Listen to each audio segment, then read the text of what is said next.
कुछ भी बोलते हो, है ना?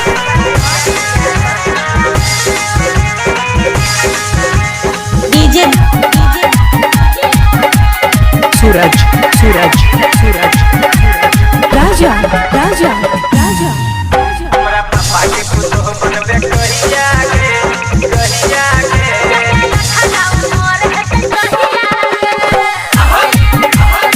हमरा पापा के खुद बनबे कहिया के कन्या बन के अभी घरे कहिया के कन्या बन के घरे अभी कहिया के हमरा पापा के खुद बनबे कहिया के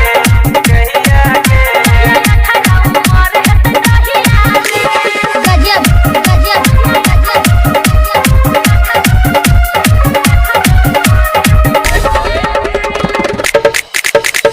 डीजे डीजे सूरज सूरज सूरज राजा राजा राजा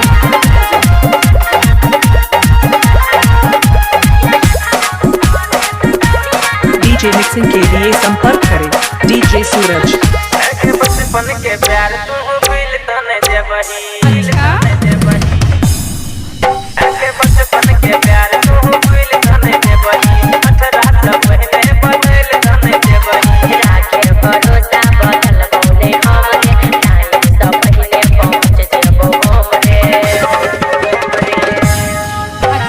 लव वाला खेल तू कहिया के हमरा पापा के खुद बनबे कहिया के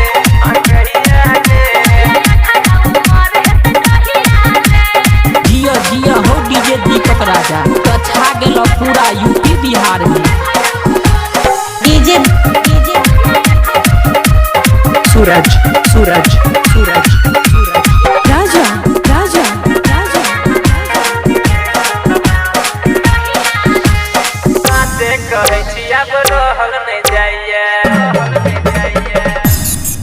के साथे कहै छी अब रहल नै जाइए तोहर जुदाई अब सहल नै जाइए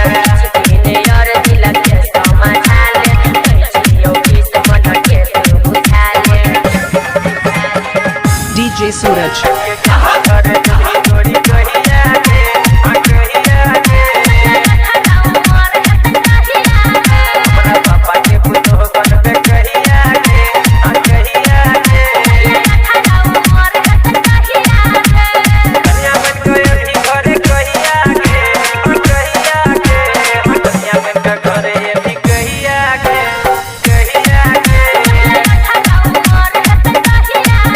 हमरा पापा के खुद बनबे कहिया के